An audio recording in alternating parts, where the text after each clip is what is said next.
आज एक सवाल करती हूँ तुम सबसे।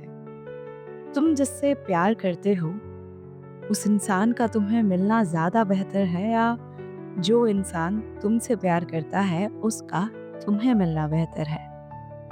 ज़रा ध्यान से, ठंडे दिमाग से सोचो इस बात को। So hi guys, your host कम दोस्त खुशी is back again with another love story for all of you guys. तो अपने कानों में ईयरप्लग्स लगा लो, हो जाओ दुनिया से थोड़े से दूर और सुनाती हूँ तुम्हें आज की कहानी। तो जिंदगी में उस चीज़ का तुम्हें मिलना ज़्यादा इम्पोर्टेंट है जिसे तुमने बहुत शिद्दत से चाहा हो, या फिर किसी इंसान ने तुम्हें बहुत शिद्दत से चाहा हो, उसे तुम मिल जाओ। तुम क्या चूज करोगे? किसी ने बहुत समझदारी की बात की थी कि जिस इंसान को तुम चाहते हो ज़रूरी नहीं वो तुम्हें चाहे, और इसीलिए शायद तुम्हें दुख हो सकता है जब वो तुम्हें इनकार करे। लेकिन जो इंसान तुम्हें चाहता है वो तुम्हें चाहता रहेगा। शायद धीरे धीरे प्यार में इतनी ताकत होती है कि वो एक तरफा से दो तरफा कर ले उसे। लेकिन क्या हो अगर इंसान अपनी जिद पर अड़ा रहे कि मुझे वही चीज़ चाहिए जो मुझे चाहिए, चाहे उस चीज़ को तुम चाहिए हो या नहीं। अब ये सिर्फ एक चीज़ की नहीं, एक इंसान की बात भी हो सकती है। ये कहानी है रिया की। रिया एक काफ़ी बड़े बिजनेसमैन की बेटी थी। इंडिया में वो थर्ड या फोर्थ नंबर पे स्टैंड करते थे। काफ़ी इज्जत थी उसके घर वालों की, काफ़ी बड़ा नाम था, शोहरत थी, सब कुछ था उसके पास। लेकिन रिया को उसके माँ बाबा संस्कार देना भूल गए थे, क्योंकि वो उनकी इकलौती बेटी थी। उसकी हर जिद, चाहे वो अच्छी हो, बुरी हो, छोटी हो, बड़ी हो, कोई भी जिद, उसने बस चीज़ का नाम लिया और वो चीज़ उसके सामने हाजिर हो जाती थी। उसके माँ बाप ने हमेशा से उसे ऐसे ही नाजों से पाला था। अब इसे नाजों से पालना कहूँ या फिर बिगाड़ना, क्योंकि मेरे हिसाब से इंसान से चाहे तुम कितना भी प्यार कर लो, लेकिन सही वक्त पर सही सलाह देना बहुत ज़रूरी होता है। इंसान के गलत में उसका साथ देना उसके लिए खुद एक गड्ढा खोदने जैसा है, ना कि अपना प्यार जताने जैसा। उसके माँ बाप लेकिन ये बात समझने वाले नहीं थे। उन्होंने रिया को इतना बिगाड़ दिया था कि जैसे उसने जिस चीज़ की चाहत की वो उसके सामने आनी ही थी। अब रिया को एक नए कॉलेज में जाना था। काफ़ी बड़ा कॉलेज था, वहाँ पे सब उसी के स्टैंडर्ड्स वाले लोग थे, सब पैसे वाले लोग। लेकिन ऐसे कॉलेजेस में स्कॉलरशिप भी होती है। वहाँ आया अमन। स्पोर्ट्स कोटा से उसकी एंट्री थी और रनिंग में वो माहिर था। 400 मीटर मैराथन में वो चाहता था कि अपने देश के लिए एक मेडल ज़रूर से लाए। काफ़ी अच्छा था उसकी ट्रेनिंग, वो काफ़ी मेहनत से करता था। उसके मॉरल्स बहुत हाई थे, उसे कोई फ़र्क नहीं था दिखावा, शोशेबाज़ी, जो उस कॉलेज में हर इंसान के अंदर था जैसे। हर चीज़ का दिखावा, मेरे पास ये गाड़ी है, मेरे पास ये कपड़े हैं, ये इस कंपनी का, इस ब्रांड का। वहाँ सिर्फ़ यही बातें होती थी रादर देन पढ़ाई। लोग वहाँ पे बड़े माँ-बाप की औलादें थी, उन्हें कोई फ़र्क नहीं था डिग्री वगैरह से, वो सिर्फ़ चिल करने आते थे वहाँ पे। वहीं दूसरी ओर अमन, वो जानता था हार्ड वर्क की कीमत, क्या होता है मेहनत। मेहनत करने में उसके माँ-बाबा ने हमेशा से उसका बहुत साथ दिया था। जहाँ वो आज था, उसके माँ-बाप बहुत खुश थे कि इतने बड़े कॉलेज में उनका बेटा पढ़ रहा था और वो भी पूरे जी-जान से अपनी मेहनत कर रहा था कि इंडिया के लिए एक दिन मेडल ज़रूर लाए। एक दिन अमन अपनी रनिंग की प्रैक्टिस कर रहा था, लेकिन जब उसने एक स्विमिंग का कंपटीशन होते हुए देखा, तो उसका भी मन किया कि क्यों ना एक बार स्विमिंग में भी ट्राई किया जाए। जब पूरा पूल खाली हो गया, कंपटीशन खत्म हो गया, तो वहाँ गया, उसने स्विमिंग की और वो काफ़ी अच्छा स्विमर भी था, लेकिन उसने कभी उस फील्ड में जाने का सोचा नहीं था। उसने स्विमिंग की काफ़ी अच्छे से। वहाँ एक कोच ने उसे देख लिया। उन्होंने उसे अपने पास बुलाया और उसे बोला कि तुम स्विमिंग में भी ट्राई कर सकते हो। लेकिन ही सेड कि सर, मैं फ़िलहाल अपनी रनिंग पर ही ध्यान देना चाहता हूँ। मैं अपना ध्यान कहीं और नहीं भटकाना चाहता। तो उन्होंने कहा कि इससे तुम्हें स्ट्रेंथ ट्रेनिंग भी तो मिलेगी ना, एक तरीके से इसे अपनी ट्रेनिंग ही ले लो। अब उसके पास 2 रास्ते थे, या तो वो दोनों ही स्पोर्ट्स में जा सकता था या सिर्फ़ एक स्पोर्ट्स पे फ़ोकस कर सकता था। उसने अपने कोच से कहा कि सर, अभी मैं कंसिडरेटली इतना वक़्त नहीं दे पाऊँगा, लेकिन हाँ, कभी-कभी यहाँ आकर स्टेट कॉम्पिटिशन तक मैं फिर भी खेल सकता हूँ। लेकिन मुझे रनिंग में नेशनल जाना है, इंटरनेशनल भी जाना है, तो मेरा मेन फ़ोकस वहीं रहेगा। उसके कोच भी खुश थे कहीं न कहीं उसकी इतनी डेडिकेशन को देखते हुए। जहाँ अमीर बाप की बिगड़ी औलादें उस कॉलेज में आती थी, वहाँ अमन जैसे कुछ लोग ही वहाँ पे थे, जिन्हें भरोसा था कि हाँ, कुछ ना कुछ वो करेंगे अपने देश के लिए। लेकिन उस दिन स्विमिंग करते हुए कुछ लड़कियों ने अमन को देखा था। उन्होंने उसके कुछ फोटोज़ अपने कॉलेज के उस साइट पर डाल दिए जहाँ जनरल इन्फॉर्मेशंस जाती थी या उनके कॉलेज का एक सोशल मीडिया प्लेटफ़ॉर्म था। वहाँ पर काफ़ी पॉपुलर हो गया वो एक ही दिन में। अरे! ये कौन है? ये लड़का कौन है? ये तो कोई नया आया है लगता है। और बस लड़कियाँ पागल हो गईं उसके पीछे। लेकिन अमन को इस सब से कोई लेना-देना नहीं था। उसका एक दोस्त था, उसने उसे बताया कि अरे स्कूल फोरम में हर जगह है तू भाई। लिटरली हर साइट पर अभी तेरा ही ज़िक्र हो रहा है, इंस्टाग्राम पर सब लड़कियाँ तेरे पीछे पागल हो रही हैं। जानना चाहती हैं कि तू है कहाँ, क्या तेरा शेड्यूल है, तुझसे मिलना चाहती हैं। ही सेड मुझे इस सबसे कोई लेना-देना नहीं है भाई। मेरे को अपने गेम पे फ़ोकस करना है, I just don't care about it at all. और सच में अमन को सही में बस फ़ोकस रहना था और उसके दिमाग में ये चीज़ थी, ये प्यार, इश्क, मोहब्बत ये सब चीज़ें हमें हमारी राह से भटकाने का काम करते हैं। वो नहीं चाहता था कि वो अपने मेडल के बीच में और खुद के बीच में किसी को भी आने दे। अपने पूरे टाइम इतनी मेहनत से उसने ट्रेनिंग जो की थी आखिर। रिया के फादर उस कॉलेज के बड़े ट्रस्टी भी थे।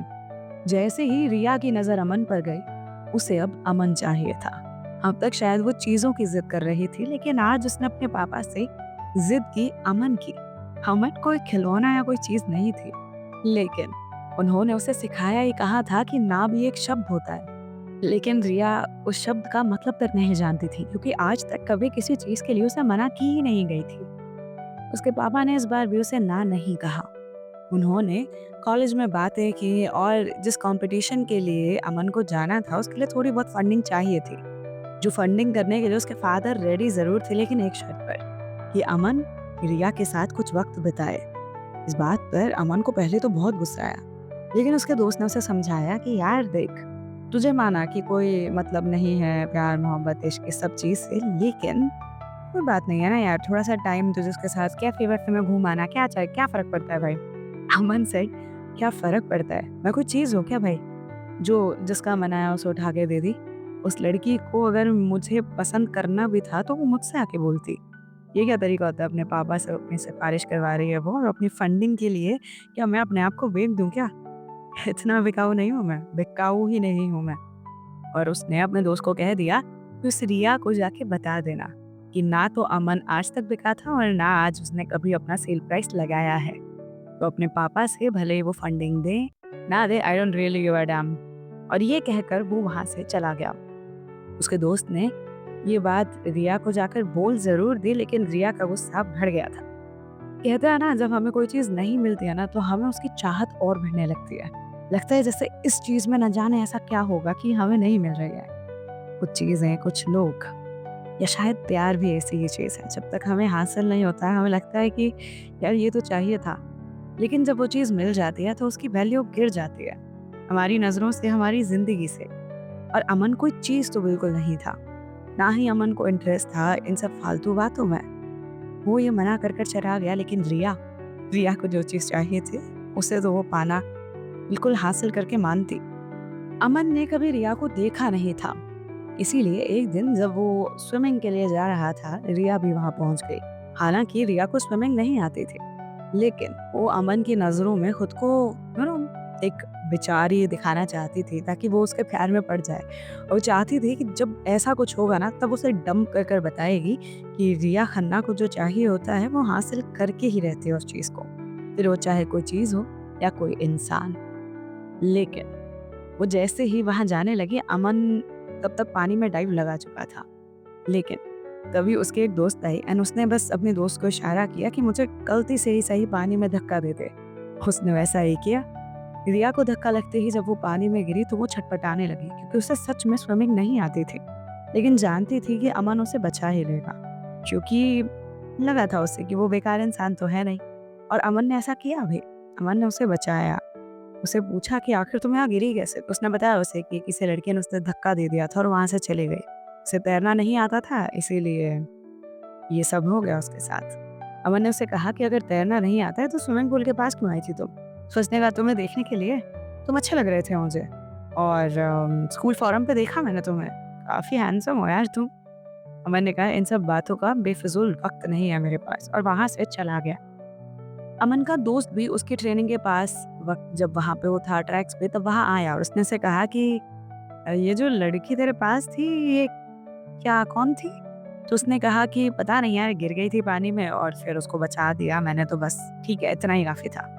लेकिन वो जानता था कि वो रिया थी। उसने पर उसे बताया नहीं। उसने सोचा कि जाने देते हैं यार, क्या इसे बताऊँ, उसका मूड और ख़राब होगा कि वो खुद से इसके पीछे पड़ रही है। अमन का जो दोस्त था राघव, वो जानता था अमन को बचपन से, काफ़ी अच्छे दोस्त थे। वो दोनों ही स्पोर्ट्स कोटा से इस कॉलेज में आए थे।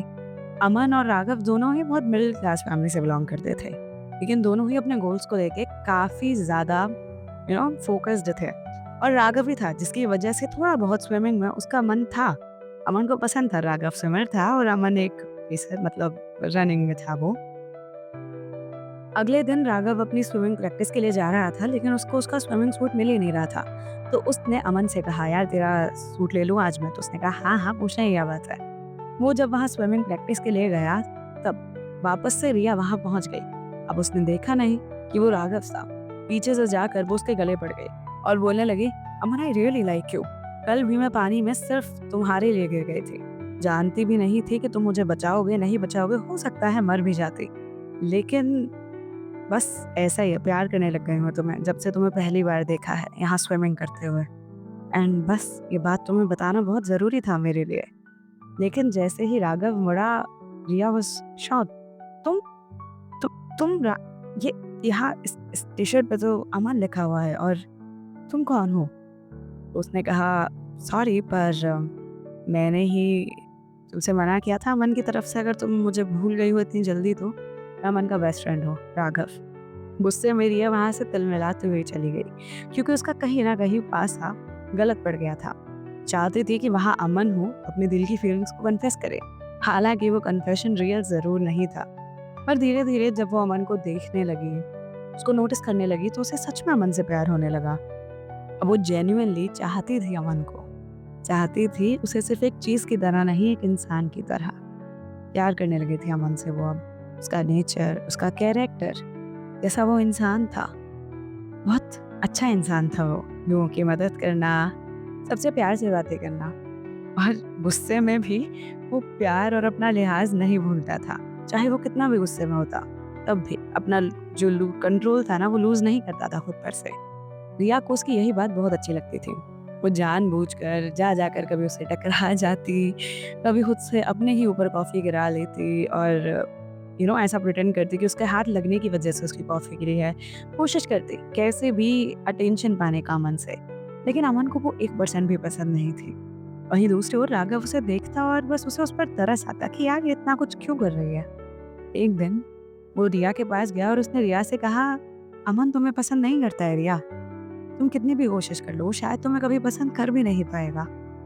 वो जैसा इंसान है और तुम जैसे इंसान हो, तुम लोग बहुत अलग हो। अमन तुम्हें पसंद नहीं करता, चिढ़ता है तुमसे, नफ़रत करता है तुमसे। लेकिन वो कहता इसलिए नहीं है क्योंकि वो शायद ऐसा इंसान नहीं है, किसी की भावनाओं को ठेस पहुँचाना, लेकिन वो तुम्हें बिल्कुल पसंद नहीं करता। क्यों खुद को तकलीफ़ दे रही हो तुम? लेकिन रिया पर तो भूत सवार था, अमन का। चाहती थी कि अमन भी उसे उतना ही भाव दे, पर प्यार तो कोई ऐसी चीज़ नहीं है ना जो तुम खरीद सको, जिसे तुम हासिल कर सको। प्यार दिल से एक फीलिंग होती है जो तुम्हें आती है एक इंसान से। और अमन को रिया से सिर्फ गुस्सा ही आता था उसे देखकर कि वो अपने पैसे के आगे, पहले उसने अपने डैड की वजह से उसे फोर्स करना चाहा, लेकिन मतलब कैसे होता है ना ये। वो हमेशा राघव से कहता था कि भाई हम अच्छे हैं, मिडिल क्लास हैं, ये अमीर लोग और इनके चोंचले, इन्हें लगता है पैसे से हर चीज़ खरीद सकते हैं। ये एक इंसान की फीलिंग्स भी कितने शैलो होते हैं ना ये। और राघव ने एक दिन उसे खूब समझाया कि वो तुझसे सच में प्यार करने लगी है, लेकिन अमन को वो बहुत बेकार लगती थी। दरअसल अमन प्यार करने लगा था अपनी नेबर नेहा से, जो कि हमेशा उसे सपोर्ट करती थी, मोटिवेट करती थी। वो दोनों बचपन से काइंड ऑफ एक साथ ही रहे थे, बड़े हुए थे, बहुत पसंद करते थे, उनकी फैमिलीज भी एक दूसरे को। तो अमन स्टार्टिंग में चीज़ शायद समझ नहीं पाया था, लेकिन जब नेहा किसी और कॉलेज में पढ़ने के लिए उससे दूर गई, तब उसे समझ आया कि वो सच में नेहा को पसंद करता था। एक दिन जब रिया वापस उसके सामने आ गई, तो इस बार उसने उस पर चिल्ला दिया। और उसने उसे कहा, मैं तुम्हें पसंद नहीं करता हूँ रिया, स्टॉप डूइंग ऑल दिस। खुद से खुद को हर्ट करना, मेरे सामने आना बार-बार, कुछ ना कुछ अजीबो-गरीब हरकत करना, प्लीज़ स्टॉप इट। लेकिन रिया को उसकी ये बात भी बुरी नहीं लगी। कहते हैं इंसान प्यार में पागल हो जाता है। ना उसे कुछ गलत समझ आता है, ना कुछ सही समझ आता है, ना अपनी रिस्पेक्ट दिखती है, कुछ भी नहीं।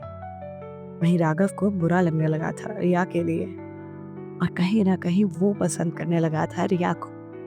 लेकिन कहता कहाँ से? कभी-कभी होता है ना, हम किसी को पसंद करते हैं, कोई हमें पसंद करता है। लेकिन मेरे हिसाब से हमें हमेशा उस इंसान का साथ देना चाहिए जो हमें पसंद करे।